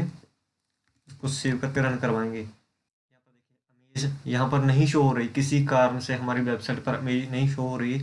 उसके बाद इसका ऑल्टरनेट टेक्स्ट लिखा हुआ आएगा, जिससे हमें पता चल जाएगा कि यहाँ पर क्या थी, एक ओल्ड कल्चर की पिक्चर थी। अगर हमारी पिक्चर सही से यहाँ पर शो हो रही है, देखिए यहाँ पर सही से शो हो रही है अगर हमारी पिक्चर, तो जो अल्टरनेट टेक्स्ट है वो नहीं लिखाएगा, वो अपने आप गायब हो जाएगा। ठीक है, इस तरह आप img टैग का यूज़ कर सकते हैं, उसके अंदर src एट्रीब्यूट का यूज़ कर सकते हैं और ऑल्ट का टैग यूज़ कर सकते हैं। उसके बाद आता है HTML टेबल, यानी कि हम HTML के अंदर टेबल किस तरह क्रिएट करते हैं वो आपको बताते हूँ। टेबल क्रिएट करने के लिए सबसे पहले तो टेबल टैग का यूज़ होता है। Table tag defines N HTML table. ठीक है, टेबल बनाने के लिए कौन सा टैग का यूज़ होता है, उसके लिए टेबल टैग का यूज़ होता है। और उसके बाद each table row is defined with a TR tag, इनके हर एक रो को डिफाइन करने के लिए TR टैग का यूज़ होता है। और उसके अंदर टेबल हेडर डिफाइन करने के लिए TH टैग का यूज़ होता है। ईच टेबल डेटा, इनके सेल जो है उसका डेटा डिफाइन करने के लिए विद TD टैग, उससे हम यूज़ कर सकते हैं। By default the text in TH elements are bold and centred. इन्होंने कहा है कि अपने आप जो TH टैग के टेक्स्ट हैं वो बोल्ड होते हैं और सेंटर्ड में आ जाते हैं। और by default the text in TD elements are regular and left aligned, यानी कि जो इसके TD के जितने भी टेक्स्ट रहेंगे, इसके अंदर जो भी डाटा रहेगा वो रेगुलर टेक्स्ट में रहेगा और लेफ्ट अलाइन रहेगा, यानी कि लेफ्ट की साइड वो रहेगा। अब मैं आपको बना के दिखा देता हूँ कि टेबल हम किस तरह बनाते हैं। यहाँ पर हम बना लेते हैं एक टेबल। ठीक है, यहाँ पर हमने सबसे पहले एक टेबल टैग स्टार्ट कर लेना है और इसको क्लोज कर लेना है। टेबल टैग स्टार्ट करने के बाद क्लोज टैग हमने लगा दिया। अब इसके अंदर एक रो क्रिएट करनी है हमें, जैसे कि उसके लिए यूज़ करना होगा TR टैग। ठीक है, TR टैग यूज़ करने के बाद अभी सबसे पहले हमें लगानी है टेबल की हेडिंग। हेडिंग में लगाने के लिए अब हम टी एच टैग का यूज़ करेंगे। इसके सबसे पहले अब हम इसमें लिख देते हैं नेम, और एक हमें और हेडिंग चाहिए जिसमें हम लिखेंगे एज। ठीक है, यहाँ पर नेम लिख दिया। ये हमने 3-4 हेडिंग ले ली। अब जितनी भी हेडिंग चाहे ले सकते हैं, जैसे कि नेक्स्ट में लिख दिया एज, और नेक्स्ट में लिख दिया क्लास, और नेक्स्ट हेडिंग में हमने ले दिया मोबाइल नंबर। ठीक है, मोबाइल नंबर लिख दिया। उसके बाद ये तो होगी हमारी टेबल की हेडिंग। किस तरह शो हो रही है वो मैं आपको दिखा देता हूँ। देखिए कि इस तरह name, age, class, mobile number इस तरह शो हो रहा है। ये होगी टेबल की हेडिंग। इसके बाद हम बनाएंगे टेबल का डाटा। टेबल का डेटा बनाने के लिए हम एक नेक्स्ट रो क्रिएट करेंगे। टी आर रो स्टार्ट कर ली। उसके अंदर हम टेबल का डाटा डालने के लिए टी डी टैग का यूज़ करेंगे। भाई सबसे पहले नेम क्या है, इसके गगन नेम डाल देते हैं यहाँ पर। ठीक है, इसके बाद हमने कितनी टी एच यानी कि टेबल हेडिंग ली थी उतना ही टेबल डाटा यहाँ पर फिल करेंगे, उतने ही टी डी हम लेंगे। एज कितनी है, जैसे कि मैं एज डाल देता हूँ अपनी, और उसके बाद डाल देते हैं हम इसमें पूछा गया था कि क्लास कौन सी है, जैसे कि यहाँ पर एमसीए डाल देते हैं, कुछ भी डाल दीजिए आप। यहाँ पर मोबाइल नंबर डाल देते हैं हम, कुछ भी। ठीक है, ये हो गया हमारा टेबल डाटा। किस तरह शो हो रहा है वो भी मैं आपको दिखा देता हूँ। ये होगी हमारी टेबल की हेडिंग। ये होगा उसके बाद table data, name, age, class, MCA, mobile number, जी रहा। ठीक है, उसके अंदर मान के चलो टेबल को थोड़ा लॉन्ग करना है हमें, इसमें 4-5 बंदों का डेटा ऐड करना है। इसी तरह आप टी आर टैग यूज़ करके उसके अंदर टी डी टैग ऐड करते जाइए।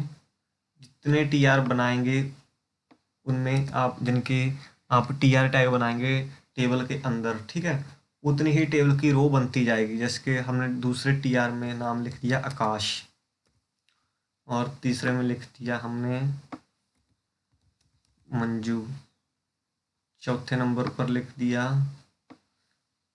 मनदीप जैसे। ठीक है, मनदीप लिख दिया, और 5वें नंबर पर देखो जैसे लिख दिया हमने अंजू, और कुछ ऐड कर देते हैं, एक और ऐड कर देते हैं। ठीक है, जैसे कि उसमें हमने लिख दिया यहाँ से, 1 मिनट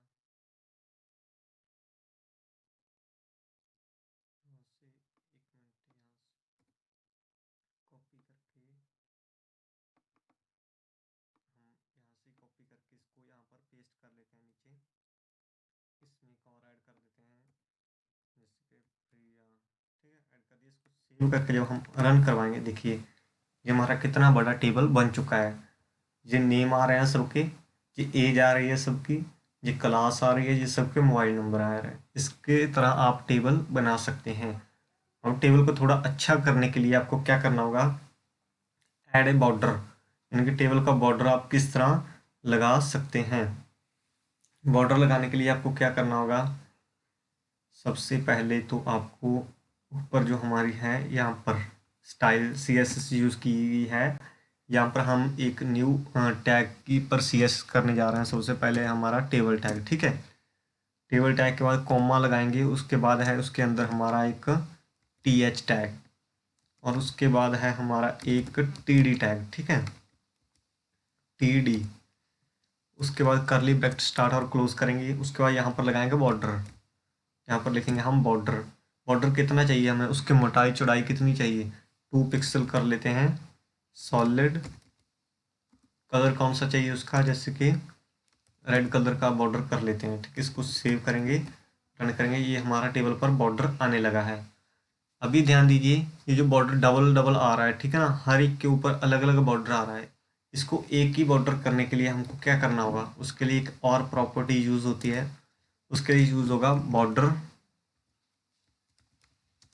कोलैप्स, माइनस लगा के कोलैप्स, कोलैप्स, उसकी वैल्यू भी कोलैप्स रहेगी। बॉर्डर कोलैप्स कॉलन कोलैप्स, इस तरह ये एक अलग प्रॉपर्टी है। इसको यूज़ करके जो बॉर्डर था सिंगल हो चुका है। इस तरह आप टेबल का बॉर्डर लगा सकते हैं।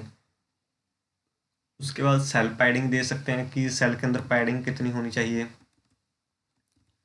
उसके लिए हमको क्या करना होगा, यहाँ पर जैसे कि हम लिख देते हैं ओनली TH और TD पर हमें सेल पैडिंग करनी है कि अंदर कितनी स्पेस होनी चाहिए उसके सेल के अंदर, ठीक है ना। पैडिंग 5 पिक्सल कर देते हैं हम।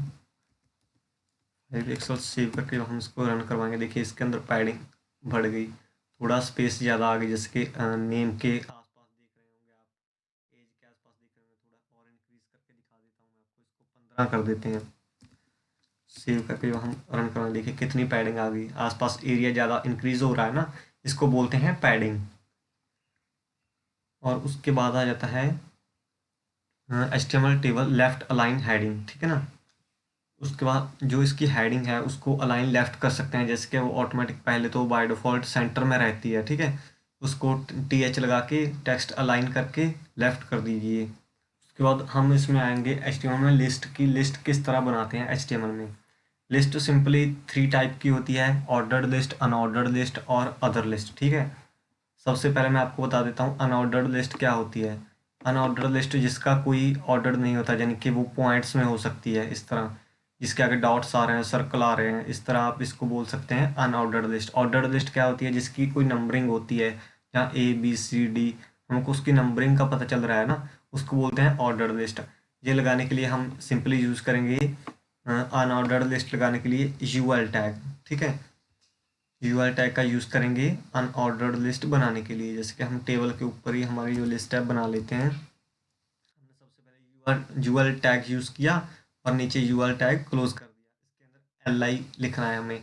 आप जितने भी LI लिखेंगे आपकी उतनी ही लंबी लिस्ट बन जाएगी। जैसे कि देखिए अभी ये हमारी लिस्ट बन चुकी है। ये इसके आगे डॉट्स आ रहे हैं, इसको बोलते हैं अनऑर्डर्ड लिस्ट। ऑर्डर्ड लिस्ट बनाने के लिए आपको क्या करना होगा, उसके लिए ये जो UL लिखा हुआ है इसको आपको OL कर देना है और कुछ नहीं करना। LI बीच में सेम रहेगा, ठीक है। ये UL है, इसको OL कर देना है। जैसे कि मैं आपको करके दिखा देता हूँ। हमने OL कर दिया और क्लोजिंग टैग में भी UL को OL कर दिया। इसको सेव करके हम रन करवाएंगे। देखिए इसके आगे लिखा हुआ आ रहा है 1 2 3 4 5 6, इस तरह ये होगी ऑर्डर लिस्ट। इसके आगे नंबरिंग आ रही है, इसको बोलते हैं ऑर्डर लिस्ट। इस तरह आप ऑर्डर लिस्ट और अनऑर्डर्ड लिस्ट बना सकते हैं। और एक होती है इसमें डिस्क्रिप्शन लिस्ट, कि यहाँ पर मैं इसको यहीं पर रन करके दिखा देता हूँ। इसका ज़्यादा यूज़ नहीं होता है। जिसके आप DL सबसे पहले स्टार्ट करेंगे, यानी कि डिस्क्रिप्शन लिस्ट, उसके बाद DT, यानी कि DT जो आप DT में डालेंगे वो थोड़ा आगे आएगा। जैसे कि यहाँ पर कॉफ़ी लिखा हुआ आ रहा है, ठीक है। उसको DD में जो लिखेंगे वो थोड़ा पीछे हट के आएगा, जैसे कि ब्लैक एंड हॉट ड्रिंक। उसका फिर DT यूज़ किया हुआ है मिल्क वाइट कोल्ड ड्रिंक, ठीक है। यहाँ पर लिखा हुआ है लिस्ट के बारे में डिस्क्रिप्शन लिस्ट, यानी कि लिस्ट का डिस्क्रिप्शन बनाने के लिए, डिस्क्रिप्शन लिखने के लिए इसको यूज़ किया जाता है DL टैग को, ठीक है ना। उम्मीद करता हूँ आपको समझ में आ रहा होगा। उसके बाद कुछ अदर लिस्ट होती हैं जो कि इसी लिस्ट की टाइप्स होती हैं। वो किस तरह होती है वो मैं आपको बता देता हूँ। यहाँ पे उन्होंने दिखाया हुआ है, इसके बारे में हम पहले ही पढ़ चुके हैं। डिस्क्रिप्शन लिस्ट जो कि डिस्क्रिप्शन लिखने के लिए यूज़ होती है। A description list is a list of terms with the description of each term, ठीक है ना। इसकी जितनी भी लिस्ट की टर्म होगी उसका एक डिस्क्रिप्शन होगा। DL टैग के अंदर सबसे पहले DT टैग आएगा। DT टैग में टर्म का नाम आएगा, उसके बाद उसको DD लगा के डिस्क्राइब किया जाएगा, जैसे कि इन्होंने यहाँ पर किया हुआ है। उसके बाद ब्लॉक एंड इनलाइन एलिमेंट्स क्या होते हैं। ब्लॉक लेवल एलिमेंट्स, ये block level elements always start on a new line. जितने भी ब्लॉक लेवल एलिमेंट्स हैं स्टार्ट होते हैं न्यू लाइन से, जैसे कि पैराग्राफ हो गया, डिव हो गया, ठीक है। ये सभी OL हो गया, UL हो गया, प्री टैग हो गया, सेक्शन टैग हो गया, टेबल टैग हो गया, वीडियो टैग, एड्रेस टैग, जितने भी टैग्स हैं ये सभी ब्लॉक लेवल एलिमेंट्स हैं। इन सभी टैग्स को आपको याद कर लेना है। कोई भी आपको एग्जामिनर पूछ सकता है कि ब्लॉक लेवल एलिमेंट्स कौन कौन से होते हैं। या आपको पूछ सकता है कि हेडर कौन सा है, ब्लॉक लेवल एलिमेंट है कि इनलाइन एलिमेंट है। इनमें से कुछ भी आपको कंफ्यूज करने के लिए ऐसा पूछ सकता है। और इनलाइन एलिमेंट्स कौन से होते हैं, जिसके स्पैन टैग होता है इनलाइन एलिमेंट। जी पैराग्राफ के अंदर यानी कि लाइन के बीच में ही टैग यूज हो जाता है, ठीक है ना। जैसे कि ए टैग किसी भी पैराग्राफ के अंदर लगा सकते हैं, एब्रीविएशन टैग हमने आपको लगा के दिखाया था, ये भी कहीं पर लगा सकते हैं आप। BDO टैग, ये सभी इनलाइन एलिमेंट्स हैं जो कि किसी भी पैराग्राफ के अंदर, यानी कि चलते पैराग्राफ में ही इनलाइन आप उसको यूज़ कर सकते हैं। ठीक है जी। कोई स्पेस यानी कि एक्स्ट्रा स्पेस नहीं लेते हैं, कोई न्यू लाइन नहीं लेते हैं जी। हमारे जैसे कि इसमें अगर लगाएं हम कैन नोट को लिंक बनाएं तो ये यहीं पर रहेगा, कोई आगे पीछे एक्स्ट्रा स्पेस नहीं लेगा। जो ब्लॉक लेवल एलिमेंट्स होते हैं वो एक पूरा ब्लॉक अपना यानी कि एरिया कवर कर लेते हैं। जैसे कि यहाँ पर डिव लगा लिया हमने, डिव के अंदर इन्फॉर्मेशन लिखी, जैसे कि यहाँ तक इन्फॉर्मेशन ख़त्म, इसके आगे का जितना भी हिस्सा है वो सब ब्लैंक रहेगा। आगे जो हम कंटेंट ऐड करेंगे वो नेक्स्ट लाइन में चला जाएगा। ठीक है ना, इनको बोलते हैं ब्लॉक लेवल एलिमेंट्स। आप यहाँ से रीड कर लीजिए, inline elements does not start on a new line, ये न्यू लाइन से स्टार्ट नहीं होते हैं। And inline elements only takes up as much width as necessary. ठीक है, this is a span element inside a paragraph. आप जैसे कि स्पैन टैग एलिमेंट को पैराग्राफ के अंदर यूज कर सकते हैं। उसके बाद आता है क्लास। क्लास क्या होती है? The HTML class is used to specify a class for an HTML element। ये एक एट्रीब्यूट है और ये HTML की जो क्लास एलिमेंट की है, HTML एलिमेंट की क्लास को स्पेसिफाई करने के लिए यूज़ की जाती है। HTML multiple HTML elements can share the same class, जिनके जितने भी HTML के अटैक्स होते हैं वो एक क्लास से ही कंट्रोल किए जा सकते हैं।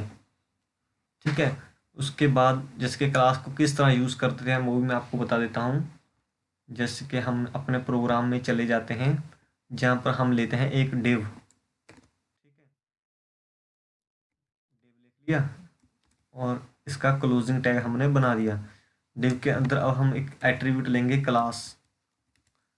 क्लास का is equal to double quotes, इसके अंदर हम अपनी क्लास का नेम लिखेंगे, जैसे कि ABC हमने क्लास का नाम ले लिया। ठीक है, अब इसके अंदर हमारा कुछ भी नहीं है, इस एम्प्टी डिव को ऐसे ही छोड़ देते हैं। क्लास की CSS करने के लिए क्लास का नाम किस तरह यूज़ होता है? वो होता है डॉट लगाकर। सबसे पहले हम डॉट लगाएंगे, उसके बाद ABC क्लास का नाम, उसके बाद करली ब्रैकेट स्टार्ट एंड क्लोज। ठीक है, इस तरह करने के बाद उसके बाद यहाँ पर इसकी एडिटिंग कर सकते हैं। यहाँ पर देखिए बैकग्राउंड कलर कर देते हैं डिव का हम, background colour.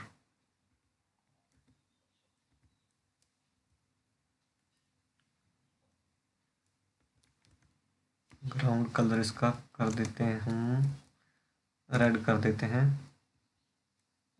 Background colour red. ठीक है, अब इसके बाद इसकी हाइट कर देते हैं, हाइट इसकी 500 पिक्सल, और विड्थ कर देते हैं 500 पिक्सल। ठीक है, की हाइट विड्थ इसकी 500 पिक्सल हमने कर दिया।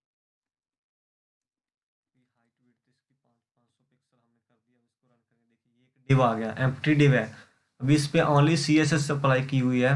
इसकी हाइट की है 500 पिक्सल और विड्थ की है 500 पिक्सल, और बीच में से इसमें कुछ नहीं है। इसके अंदर हम जो भी यूज़ करेंगे कुछ भी कर सकते हैं। सपोज कीजिए हम डिव के अंदर ले लेते हैं, जो डिव यहाँ पर बनाया था, डिव के अंदर सबसे पहले हम ले लेते हैं एक हेडिंग H1। ठीक है, यहाँ पर लिखेंगे हेलो, हेलो टाइप करेंगे और उसके बाद ले लेते हैं यहाँ पर एक पैराग्राफ, P टैग का यूज़ करेंगे पैराग्राफ के लिए। ठीक है, उसके अंदर हम एक पैराग्राफ ले लेते हैं, इसको सेव करेंगे और रन करवाएंगे। ये देखिए इस तरह जितना भी अभी जो पैराग्राफ था वो डिव से बाहर चला गया है, यानी कि हमारा डिव यहीं तक था। ठीक है ना, इसकी जो विड्थ है पैराग्राफ लॉन्ग होने के कारण ऑटोमेटिक जिनकी डिक्रीज हो चुकी है। अब इसको हम क्या करेंगे, इसकी हाइट और विड्थ इसकी क्लोज कर देंगे, हम डिलीट कर देंगे कि ऑटोमेटिकली ये अपना एरिया बना लेगा। इसके इस तरह आप देख सकते हैं, अब हेलो के अंदर इसने अपना एरिया क्रिएट कर लिया है। हाइट इसकी ऑटो कर देते हैं, ऑटो विड्थ वो भी ऑटो कर देते हैं। इसको सेव करके रन करवाएंगे। ये देखिए हाइट विड्थ ऑटोमेटिकली इसकी आ रही है। पैराग्राफ का कलर ये ग्रे क्यों आ रहा है, उसके लिए हमने पहले यहाँ पर CSS लगाई हुई थी, बैकग्राउंड कलर पैराग्राफ का, ठीक है। इसको डिलीट करना पड़ेगा। अब देखिए ये कलर प्रॉपर्टी भी डिलीट करनी पड़ेगी, फिर जाके कहीं शो होगा पैराग्राफ। इस तरह ये हमारा हेलो आ गया, उसका ये आ गया हमारा पैराग्राफ डिव के अंदर, ठीक है। ये एक डिव है, इसको बोलते हैं डिव। अब हमने इसकी एडिटिंग किस तरह की, क्लास लगाकर। क्लास का नाम किस तरह लगाते हैं, डॉट लगाकर, ठीक है। अभी आपको टैग लिखने की ज़रूरत नहीं है। सपोज कीजिए आपने पैराग्राफ टैग पर कोडिंग स्टाइलिंग की, वो सभी पैराग्राफ पर अप्लाई हो गई थी। अभी आपने देखा कि सभी पैराग्राफ पर अप्लाई हो गई थी। जब हमने यहाँ पर ऊपर से पी टैग की जो स्टाइलिंग थी वो हटाई, तभी CSS में जो हमने एक यानी कि स्पेशल पैराग्राफ पर हमने स्टाइलिंग की है वो शो होने लगी है, ठीक है। इस तरह आप अलग अलग पैराग्राफ को अलग अलग क्लास नेम दे सकते हैं और अलग अलग उसकी स्टाइलिंग कर सकते हैं, डिफरेंट डिफरेंट कलर देकर। इस तरह आप इसका यूज़ कर सकते हैं। और उसके बाद आता है, क्लास के बाद आती है आईडी। आईडी एक यूनिक होती है। देखिए यहाँ पर the HTML ID attributes is used to specify a unique ID for an HTML elements. You cannot have more than one element with the same ID. यानी कि इसमें आप कोई टैग, एक से ज़्यादा टैग नहीं लगा सकते सेम आईडी के साथ। हर टैग की अगर आपको एडिटिंग करने के लिए आईडी नेम देना है वो अलग अलग ही देना है, आप सेम नेम नहीं दे सकते। आईडी एक यूनिक होती है, ठीक है। और आईडी किस तरह इनके हम लिखते हैं स्टाइलिंग करने के लिए, हैश लगाकर। जैसे कि CSS को हमने डॉट लगाकर लिखा था, उसके बाद क्लास का नाम लिखा था। क्लास लगाने के लिए डॉट लगाते हैं आगे, उसके बाद क्लास नेम, और आईडी लगाने के लिए आगे हैश लगाते हैं, ठीक है। हैश लगाकर उसके बाद आईडी का नाम। और आईडी यहाँ पर टैग के साथ देने के लिए यहाँ पर क्लास लिखते थे, वहाँ आईडी लिखना है एट्रीब्यूट की जगह पर, ठीक है। एट्रीब्यूट आईडी देना है इज इक्वल टू, और आईडी का नेम यहाँ पर आपको शो हो रहा होगा। उम्मीद करता हूँ यहाँ तक आपको समझ आ गया होगा। यहाँ पर आप देख सकते हैं कि आईडी और क्लास में क्या डिफरेंट होता है। ये आईडी में कोडिंग की गई है और ये क्लास में कोडिंग की गई है। इसको रन करके दिखा देता हूँ मैं। ये देखिए ये जो हमारा है माई हेडर, ठीक है ना, background colour light blue, colour है इसका ब्लैक, और पैडिंग दी गई है और टेक्स्ट अलाइन सेंटर दिए गए हैं, ठीक है ना। उसके बाद डॉट सिटी, सिटी हमने किसको दिया है, सभी को, यानी कि क्लास सेम दी जा चुकी है, आईडी हम सेम नहीं दे सकते। इसकी जितनी भी H2 थी सबको सेम सिटी नाम की क्लास दे चुके हैं हम, और उसको डॉट सिटी लिख के background colour tomato, colour white और पैडिंग 10 पिक्सल हम यहाँ पर दे चुके हैं। यहाँ से आप इसकी इस तरह कलरिंग कर सकते हैं, ठीक है। उसके बाद हेड टैग आ गया। हेड टैग में हम टाइटल वगैरह दे सकते हैं, ये भी आपको पता है। और CSS कर सकते हैं और लिंक लगा सकते हैं। जावास्क्रिप्ट की कोडिंग करने के लिए स्क्रिप्ट टैग यूज़ कर सकते हैं वगैरह वगैरह, ठीक है। उसका लेआउट दी गई है, इस तरह आप लेआउट भी बना सकते हैं हेडर फूटर लगा के। हेडर लगाने के लिए हेडर टैग का यूज़ होता है। उसके बाद नैब बार बनाने के लिए नैब टैग का यूज़ होता है। Section, article, aside, footer, details, इस तरह इन सभी टैग को आप यूज़ करके देख सकते हैं। ये एक फ्रेमवर्क है, यानी कि एक टेम्पलेट बनेगी जो हम, यानी कि हमारा जो ये सारा HTML का कोडिंग है कंप्लीट होने के बाद हम आपको बना के दिखा देंगे। उसके बाद यहाँ पर इन्होंने दिखाया कि किस तरह आप एक रिस्पॉन्सिव वेब पेज बना सकते हैं। उसके बाद इसी तरह इसमें आता है एक HTML फॉर्म, ठीक है। आप HTML में फॉर्म किस तरह बना सकते हैं, लॉगिन फॉर्म, या आप ऐसा ही बोल सकते हैं कि साइन अप फॉर्म या लॉगिन फॉर्म, ठीक है। उसको बनाने के लिए हमें एक टैग यूज़ करना पड़ता है जिसका नाम है फॉर्म टैग, ठीक है, FORM। इसको क्लोजिंग टैग भी होता है और ओपनिंग टैग भी इसका होता है। यहाँ पर टेबल के नीचे हम फॉर्म टैग लगा लेते हैं। उसके अंदर सबसे पहले हमने लगाया एक लेबल, लेबल 4, यानी कि किसके लिए, लेबल एक टैग है, उसके अंदर एट्रीब्यूट लगाया 4, यानी कि किसके लिए लेबल, ये किसके लिए है, एफ नेम, आईडी का नाम दे दिया हमने, ठीक है। और फर्स्ट नेम लिख दिया और लेबल क्लोज कर दिया और बी या टैग लगाया, यानी कि ब्रेक नेक्स्ट लाइन में चले गई। उसके बाद हमने इनपुट टैग बनाया, उसके अंदर इनपुट के साथ एट्रीब्यूट लगाया टाइप। इनपुट हमें किस टाइप की चाहिए, टेक्स्ट टाइप की चाहिए, ठीक है। उसके बाद आईडी ली इसकी एफ नेम, मुझे आईडी थी हमने फर्स्ट नेम, यानी कि एफ नेम का मतलब फर्स्ट नेम, मुझे आईडी थी हमने यहाँ पर दे दी। उसके बाद हम इसको एक और एट्रीब्यूट देंगे नेम, यानी कि एफ नेम, जहाँ से हमको पता चल रहा है कि ये फर्स्ट नेम का है। उसका ब्रेक टैग लगाया, बियर टैग, हम नेक्स्ट लाइन में चले गए और एक और लेबल तैयार किया फॉर एल नेम, यानी कि लास्ट नेम। ये लेबल किसके लिए है, लास्ट नेम के लिए। यहाँ पर आईडी नेम दिया गया है, ये आईडी कहाँ पर बनाई हुई है, इनपुट में। लास्ट नेम लिखने के बाद इसके अंदर लेबल के अंदर, यानी कि ये इसका कंटेंट रहेगा। यहाँ पर ये टैग खत्म होता है, उसके बाद ये कंटेंट रहेगा इसका, उसके बाद लेबल क्लोज, उसका ब्रेक लगा, हम नेक्स्ट लाइन में चले गए, ठीक है। नेक्स्ट लाइन में जाने के बाद हमने यहाँ पर आईडी लास्ट नेम, ठीक है। यहाँ पर इनपुट टाइप टेक्स्ट ली गई है और name last name, form tag close यहाँ पर, ठीक है। इसको सेव करके जब हम रन करवाएंगे अपने प्रोग्राम के अंदर, तो देखिए ये फॉर्म कुछ इस तरह शो हो रहा है। फर्स्ट नेम आ रहा है, तो यहाँ पर नीचे लास्ट नेम लिखा हुआ आ रहा है। जो फर्स्ट नेम आ रहा है ये लेबल की वजह से आ रहा है, और इनपुट जो बॉक्स आ रहा है, जो इनपुट टैग लगाया है उसकी साथ आ रहा है, और फिर ये लेबल लगाया हुआ हमने लास्ट नेम का, और फिर नीचे लास्ट नेम, ठीक है। आप इस तरह फिल कर सकते हैं। और आगे फॉर्म में क्या क्या होता है, लेबल आपको बता ही दिया। Notice the use of the label element is the example above, ठीक है। The label tag defines A label of many form elements. Label है जिनकी फॉर्म टैग है, हमारा जो फॉर्म बनाते हैं, फॉर्म एलिमेंट होता है, उसको डिफाइन करने के लिए यूज़ किया जाता है लेबल टैग। जिसके इनपुट बॉक्स तो बना लिया, उसके ऊपर लिखना है फर्स्ट नेम, वो किस चीज़ से लिखेंगे हम, वो लिखने के लिए यूज़ करते हैं हम लेबल का, ठीक है। जिसके यहाँ पर इन्होंने लिखा हुआ है input type radio, mail ID mail, name gender, ठीक है, वैल्यू मेल। ये मैं आपको दिखा देता हूँ किस तरह वर्क करेगा। इस तरह लगाने से इसके उसके बाद लेबल आ गया मेल। ये जो फर्स्ट लाइन इन्होंने लिखी है टैग, तो आपको भी समझ में आ ही गया होगा, इतनी हमने कोडिंग कर ली किस तरह टैग लगाना है, एट्रीब्यूट कहाँ पर लगाना है। इसके इनपुट टैग लगाया, उसके बाद टाइप इसकी रेडियो कर दी, ठीक है। रेडियो आप समझते होंगे, ये गोल वाला बटन होता है जो हम सेलेक्ट करते हैं, ठीक है ना। उसके बाद आईडी लिख दी मेल, ठीक है, आईडी मेल लगा दी। नेम जेंडर, ये हम जेंडर के लिए बना रहे हैं। उसके बाद वैल्यू होगी इसकी मेल।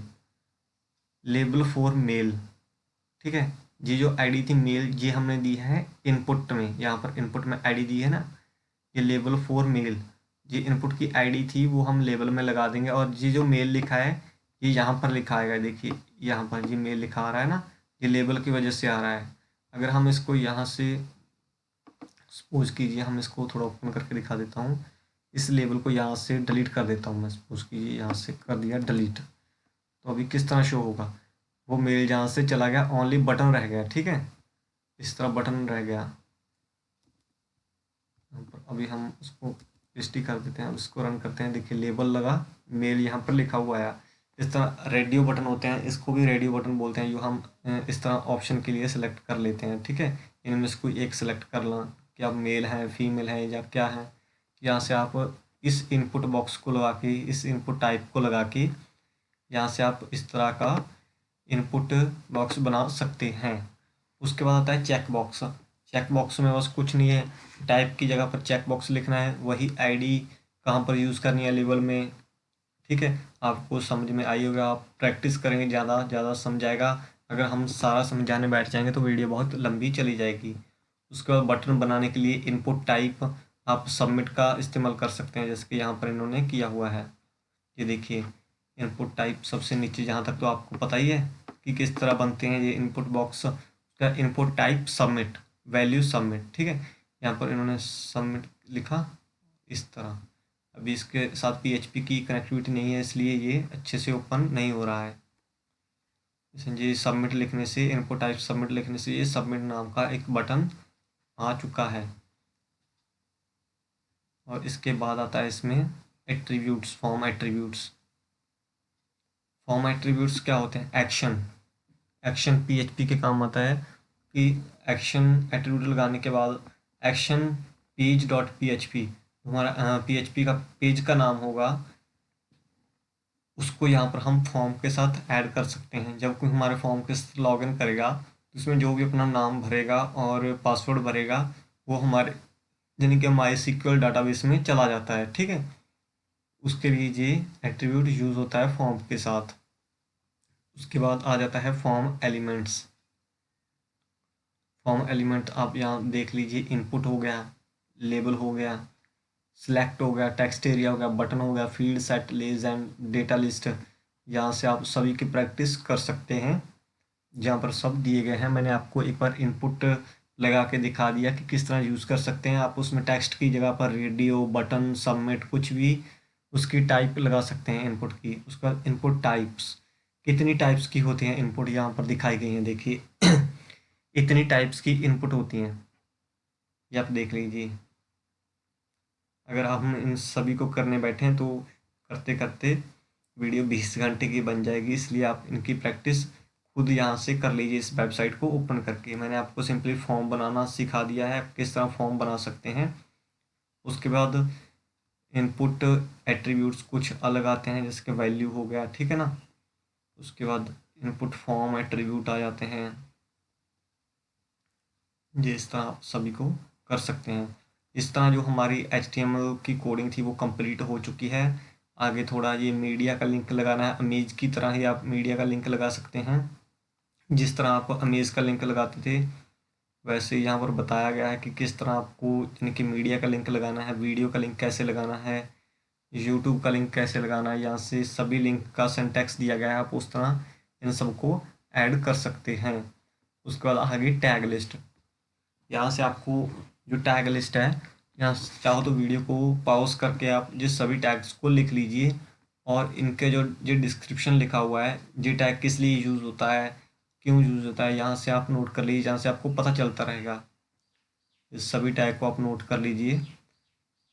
ये सभी टैग्स HTML में यूज़ होते हैं, इन टैग्स के अलावा कोई और टैग यूज़ नहीं होता है। ये सभी टैग्स आ चुके हैं, ठीक है।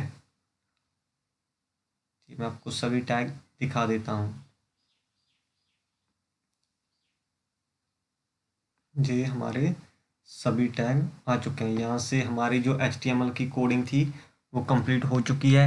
उम्मीद करता हूँ कि आपको टेबल बनाना, फॉर्म बनाना और लिस्ट बनाना अच्छे से समझ आ गया होगा। अगर नहीं समझा है तो आप मुझे कृपया करके कॉल पर पूछ सकते हैं, तो मैं आपको वीडियो कॉल पर जितना हो सके समझाने की कोशिश करूँगा। उम्मीद करता हूँ आपको वीडियो अच्छी लगी होगी। अच्छी लगी तो अपने दोस्तों के साथ शेयर ज़रूर करें, और ज़्यादा से ज़्यादा वीडियो को लाइक करें, सब चैनल को सब्सक्राइब करें और बेल आइकन को प्रेस करना मत भूलें, ताकि हमारी आने वाली लेटेस्ट वीडियो की नोटिफिकेशन आपको मिलती रहे। Thanks for watching. बाबा पढ़ी करे।